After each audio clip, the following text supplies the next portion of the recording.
Alô a todos e saúdo a todos, meu abraço carinhoso a todos que nos assistem, em especial a Federação Espírita Alemã, pelos seus 20 anos de colaboração ao movimento espírita internacional.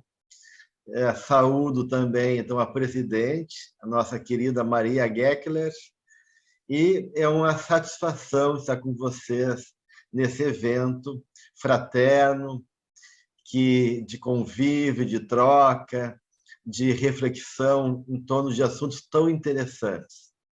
E o meu tema é justamente um tema muito atual, que é a depressão e sua dimensão espiritual. Esse tema cada vez ocupa mais o interesse da humanidade, já que até 2030 a depressão será a maior doença do mundo, a doença mais comum da humanidade e que mais vai gerar situações de invalidez. Então, vocês imaginam o quanto isso preocupa a Organização Mundial de Saúde, sendo que na Europa, né, a prevalência no mundo é de 4,4%. Na Europa, esse índice é maior, é 6% da população sofre de depressão, né? Sendo que os países de maior índice de depressão é a Alemanha, Luxemburgo, Islândia e Portugal.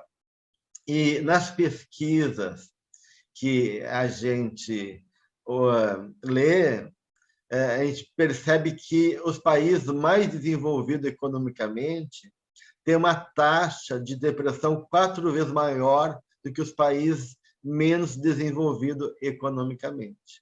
Isso é interessante a gente refletir, já que a gente imagina que um país que já conseguiu uma estrutura econômica estável, que possibilita recursos culturais, que haja uma tranquilidade de se viver, ofereça menos condições para o adoecimento, né? Do que um país com maior índice de violência, com insegurança econômica, social, como é o caso, por exemplo, aqui do Brasil. Mas não é isso que os índices apontam. Então, é interessante pensarmos o que acontece que uma estrutura econômica, uma realidade material não é suficiente para evitar, gerar condições e evitar a depressão. Para você ter uma ideia, né, mais ou menos 5,3 milhões de pessoas na Alemanha sofrem de depressão a cada ano. E 17% da população alemã vão experimentar algum tipo de transtorno depressivo persistente durante toda a sua vida. Então, isso realmente nos preocupa. E eu gostaria, então, de lançar, né, algumas reflexões sobre o assunto. Eu não vou chegar a me ocupar dos sintomas depressivos, né, porque a gente não tem muito tempo, já que eles afetam a parte cognitiva, eles têm reflexo na parte fisiológica e na parte comportamental, né? E isso entra também as questões aí emocionais. Mas, no geral, né, quando as pessoas estão depressivas, elas costumam falar, né, referir sentimento que tudo parece inútil, ou que vão perdendo a importância, os fatos, a realidade vai perdendo a importância, vão perdendo a capacidade de sentir alegria e prazer na vida. Tem relatos das pessoas em relação a isso. Então, é uma sensação que tudo parece vazio e sem graça. Então, o mundo vai perdendo o colorido, né? Tem os matizes da alegria, né? Isso também acontece em crianças e adolescentes, porque a depressão, apesar de afetar a população mais adulta, tem crianças deprimidas, tem adolescentes deprimidos, e a gente pode até ver bebê deprimidos, né? Mas o humor, né, no caso dos adolescentes, é muito afetado. O amor pode ser um humor rabugento, ao invés de triste, né? Uma falta de sentimentos, né? Isso também nos idosos, né? Por exemplo, aquela alegria de ver o netinho, a chegada dos netos, né? Não mais desperta alegria, né? Ou o contato com um parente querido não tem mais aquela motivação que tinha antes. Então, a gente vai vendo que a pessoa vai ficando apática, né? Então, nem sempre a depressão vem com tristeza, ela pode vir com irritação e pode vir também com apatia, né? Bem, e dentro desse quadro, né, depressivo, a gente pode pensar em vários fatores, né? O processo do adoecimento psicológico, ele tem um fator que envolve estilo de vida, que envolve aspectos internos ligados ao nosso passado espiritual, né? E também outros fatores da própria dinâmica e da natureza de cada pessoa. Então, o processo de adoecimento ele pode levar um tempo que varia de cada pessoa, e também a gente pode falar não só de um tipo de depressão, tá, gente? A gente pode falar de várias expressões depressivas e várias razões para a pessoa chegar na depressão. Por exemplo, em psicologia, a gente fala tanto de uma depressão movida pelo sal, então o sal como um símbolo da depressão, o sal corrosivo, o sal que vai, de uma certa maneira, gerando mágoa, ressentimento, né? Então, a psicologia do sal, a psicologia está ligada ao remorso, ao ressentimento, a pessoa ficar se autopunindo, processo que envolve, né, autorrecriminação, culpa, assim por diante, e uma depressão da psicologia do chumbo, né? Que é pesada, a pessoa não tem energia, fica paralisada. Então, a gente vê dois tipos de depressão, só para dar um exemplo para vocês da complexidade do assunto. Então, o primeiro, a depressão do sal, é cortante, é pungente, aguda, então ela queima a si mesma, né? Com uma perspicácia e dor aguda. Então, fala dessa amargura corrosiva, e um processo de autoacusação e autopurificação. A pessoa gosta de se punir, de se autorrecriminar. Então, a gente pode pensar que a psicologia do sal é depurativa. Já o chumbo, ele é crônico, ele fala de uma densidade, é um sofrimento pesado, opressivo, obscuro, sem foco específico, sem sentido, ele é constipado.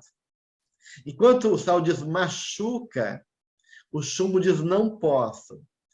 Enquanto o sal fica saboreando os detalhes da sua dor, fica lembrando do passado, uma agonia penetrante, né, que não passa, o chumbo a gente fica anestesiado e se enxergar. Não? É uma dor que a gente vai perdendo foco, a gente não sabe nada, a gente fica naquele cantinho paralisado, esperando que o mundo passe, né? Não tem força, até forças físicas, a gente não tem energia para ter motivação para lavar uma louça, tomar banho. Então, a gente vê assim, duas qualidades presentes na depressão, né? E a cura da depressão também vai depender desse estilo, dessa manifestação ligada a cada natureza, cada padrão de adoecimento, né? Então, o sal requer, de uma certa maneira, um beliscão, ou seja, né? É poder dar um despertar de consciência, né? Poder tomar consciência dessa ação interna que o aflige, né? E um certo banho de água fria para despertar para a realidade, enquanto que o chumbo requer suportar, paciência, né? Uma certa paciência, né? Que um esperar de uma certa maneira, para que as coisas possam serem acomodadas e elaboradas, né? Então, de uma certa maneira, o sal se busca um novo sentido do que aconteceu, porque o sal está ligado às questões do passado, está preso ao passado, e rever os valores de alma ligados a esse passado, né? Enquanto que o chumbo busca, a gente tem que buscar profundidade, né? Essa gravidade do chumbo, né? Que é uma busca de inteireza, de uma habilidade de suportar e carregar os desafios da vida, né? Então, enquanto o sal está ligado à ironia, o chumbo está ligado à tragédia, são estilos literários de imaginação diferentes. Então, você vê assim que a própria depressão, né? Ela, de uma certa maneira, vai falar de estilos e formas diferentes de adoecimento, né? Mas, de qualquer maneira, em qualquer estilo de depressão, qualquer forma de depressão, o que a gente vai percebendo é que a gente vai perdendo, de uma certa maneira, a representação interna do centro da vida, né? Ou seja, a perda de uma consciência de uma realidade transpessoal. O que eu quero dizer com isso? Que a nossa vida, ela tem sentido para além das nossas pessoais, ou seja, transpessoais, valores, espiritualidade, um sentido profundo que, de uma certa maneira, nos conecta com a vida e conosco mesmo. Na medida que a gente perde essa representação que é dada não pelo ego, mas pela consciência divina, a consciência espiritual, esse eu superior, que é o próprio espírito que rege a existência, nós vamos perdendo as conexões com a fonte da vida e as anarquias internas, os conflitos que já estão no nosso inconsciente, geram tensões, conflitos cada vez piores e que provocam, então, o adoecimento, né? Tanto é que Joana de Ângeles, no seu livro Triunfo Pessoal, ela vai dizer que o transtorno depressivo reflete uma insatisfação em relação a si mesmo, que não foi solucionado. Então, há um conflito comigo mesmo, porque eu perdi a conexão com a minha alma. Há uma insatisfação que se reflete comigo mesmo ou é projetado na vida. Eu não quero, não tenho interesse na vida.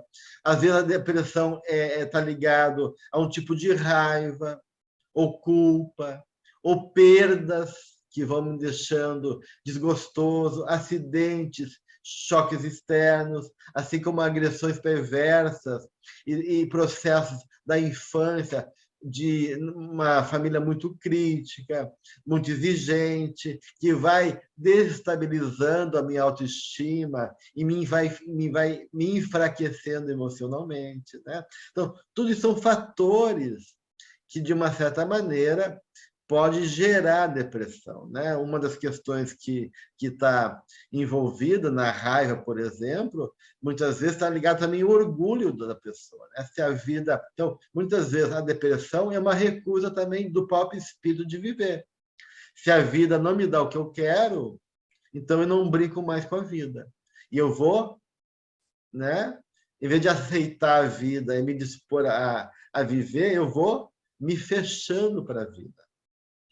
Além disso, há fatores obsessivos, ações espirituais que mobilizam, né, já esses conteúdos internos negativos que a gente traz, ou lembranças inconscientes de outras vidas que geram imagens negativas, um estado emocional negativo e que vai, de uma certa maneira, nos conectando inconscientemente com esses conflitos não resolvidos que nós trazemos de outras vidas, né?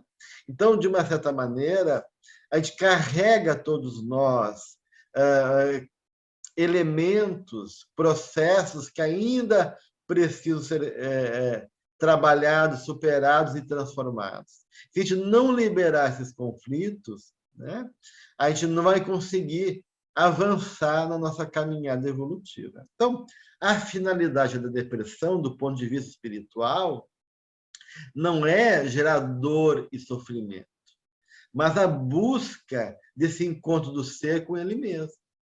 Ou seja, a depressão força o indivíduo a fazer reflexões, a refazer observações e traçar novos rumos para a sua vida. Então, mas o que acontece?